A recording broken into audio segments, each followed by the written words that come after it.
नमस्कार दोस्तों, स्वागत है आपका हमारे चैनल ज्ञान लो में। आज हम बात करेंगे जो क्वेश्चन नंबर 2.5 और 2.6 है। हम कर रहे हैं एनसीईआरटी क्लास 11th की जो सॉल्यूशन है एक्सरसाइज के, वो कर रहे हैं। तो ये क्वेश्चन हम लेते हैं इसके अंदर।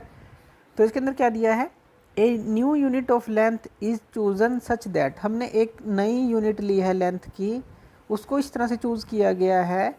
The speed of light in vacuum is unity, यानी कि स्पीड ऑफ लाइट जो हमने ली है वैक्यूम के अंदर यूनिटी ली है, 1 ली है।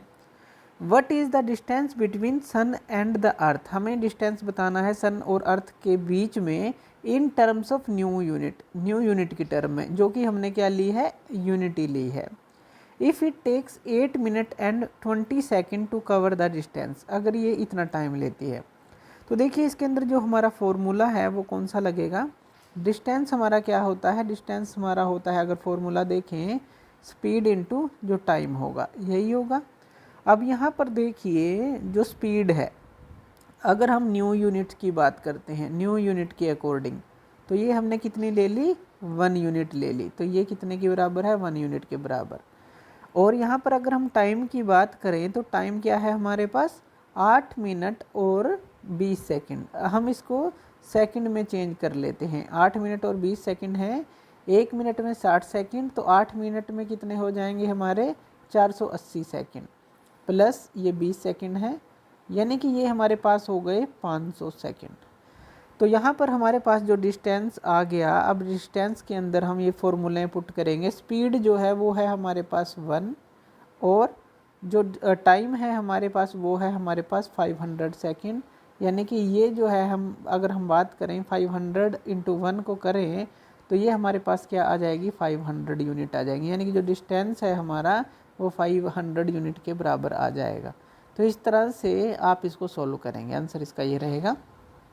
नेक्स्ट क्वेश्चन है वो ले लेते हैं। नेक्स्ट क्वेश्चन के अंदर हमें क्या दिया है, which of the following is most precise device for measuring length, हमें लेंथ को मेज़र करना है। सबसे ठीक प्रिसाइज मतलब बिल्कुल एक्यूरेट जो है, इन तीनों में से हमें बताना है सबसे ज़्यादा एक्यूरेट कौन सा है। तो एक वर्नियर कैलिपर हमें दिया है जिसके पास 20 डिवीज़न है स्लाइडिंग स्केल के ऊपर। तो पहले तो हम यही सॉल्व कर लेते हैं।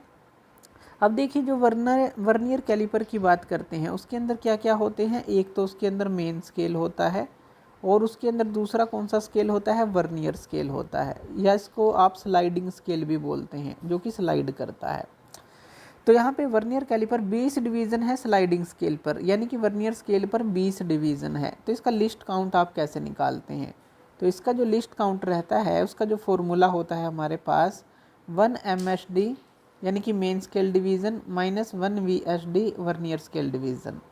अब 1 MSD जो है हमारी, ये क्या होगी हमारी, ये है 1, मेन स्केल डिवीज़न जो है 1 ही होगी, और वर्नियर स्केल डिवीज़न पे हमें दी है 20 डिवीज़न। तो 20 डिवीज़न दी है, यानी कि यहाँ पर जो मेन स्केल पर क्या होती है, कम होती है, और वर्नियर स्केल पर 20 हैं तो उस पर 19 होंगी। तो इस तरह से कर सकते हैं, या डायरेक्टली जो ये 20 डिवीज़न दी हैं इसको 1/20 आप कर सकते हैं, सीधा ये भी कर सकते हैं। तो यहाँ पे क्या जाएगा हमारा, 20 माइनस 19/20, आपने यहाँ एलसीएम ले लिया और ये आ गया 1/20 आ गया। अब 1/20 आपने कर लिया तो ये क्या आ गया, अगर आप सेंटीमीटर में लेते हैं 0.05 सेंटीमीटर आ जाएगा, में लेते हैं तो 0.5 आ जाएगा, इस तरह से। ठीक है, तो या आप सीधा क्या कीजिए, 1/20 कर दीजिए, तो सेम ये चीज़ यही आएगी, यही करना था हमें। तो सीधा आप ये फॉर्मूला भी लगा सकते हैं। तो यहाँ पर 0.5 या 0.05 सेंटीमीटर हमारे पास आ गया। तो उसके बाद जो है हमारा दूसरा दिया गया है स्क्रू गेज, उसकी पिच हमें 1 दी है, और 100 डिवीज़न दिए हैं सर्कुलर स्केल पर। अब इसके अंदर सर्कुलर स्केल होता है स्क्रू गेज के अंदर, तो इसका अगर हमें लिस्ट काउंट निकालना है तो ये हम कैसे निकालेंगे, जो हमारा स्क्रू गेज है, तो ये हमारा फॉर्मूला होता है पिच डिवाइड बाय जो नंबर ऑफ डिवीज़न्स हैं, ये हमारा फॉर्मूला होता है। यहाँ पिच क्या है, 1 है, और डिवाइड में 100 डिवीज़न है, 100 डिवीज़न है, तो ये क्या आ गई हमारे पास, 0.01 आ गई, इस तरह से। तो क्योंकि 1 है डिवाइड बाय 100, तो 0.01 आ गई यहाँ पर। अब यहाँ पर 0.5 mm था, यहाँ पर 0.01 mm आ गई, यानी कि ये ज़्यादा एक्यूरेट हमें लग रहा है, क्योंकि लिस्ट काउंट जितना कम होगा उतनी अच्छा हम उसको मेज़र कर सकते हैं जो लेंथ होगी। तीसरा है एक ऑप्टिकल इंस्ट्रूमेंट, यानी कि जो लाइट का यूज़ करते हैं ऑप्टिकल इंस्ट्रूमेंट, तो मेज़र करता है वो length within a wavelength of light. अब within a wavelength of light, अब जो वेवलेंथ ऑफ लाइट है लगभग 10-8 या फिर लगभग 10-5 सेंटीमीटर के करीब आप ले सकते हैं जो वेवलेंथ ऑफ लाइट होती है, तो आप (10⁻⁷ ले सकते हैं, यानी कि इस रेंज में जो है वेवलेंथ ऑफ लाइट होती है 10⁻⁷। विजिबल के केस में इस तरह से जो अल्ट्रावायलेट है, एक्सरे, गामा रेज, अलग अलग ये जो है इस तरह से होती चली जाएगी। यहाँ पर ये नंबर बढ़ता चला जाएगा, यानी कि -10, -12 इस तरह से बढ़ता चला जाएगा। तो अगर आप कोई भी लेते हैं, मान लीजिए आप 10⁻⁵ या 10⁻⁻6 सेंटीमीटर लेते हैं, तो इसका क्या मतलब है, यानी कि 1/10⁻6। 1/10⁻6 का मतलब है कि आप यहाँ पर 6 0 लगाएंगे और फिर यहाँ पर जो है 1 2 3 4 5 और 6 के बाद जो है आपका डॉट आएगा। तो यहाँ पर ये आप कह सकते हैं, तो 1 2 3 4 5 जो 6 के बाद जो डॉट आया है तो ये आएगा, यानी कि इतनी कम जो है इसका जो लिस्ट काउंट है इतना कम है, यानी कि इतनी छोटी रीडिंग को भी ये माप सकता है।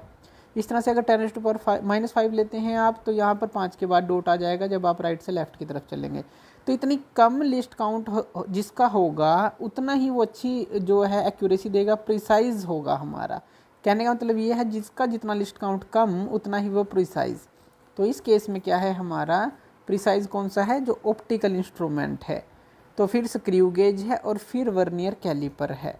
तो इस तरह से जो है आप जो है प्रिसाइज जो इंस्ट्रूमेंट है लिस्ट काउंट के थ्रू निकाल सकते हैं। तो थैंक यू वीडियो देखने के लिए, और इसी तरह की वीडियोज़ के लिए आप हमारे चैनल ज्ञान लो पे हमें सब्सक्राइब कर सकते हैं। धन्यवाद।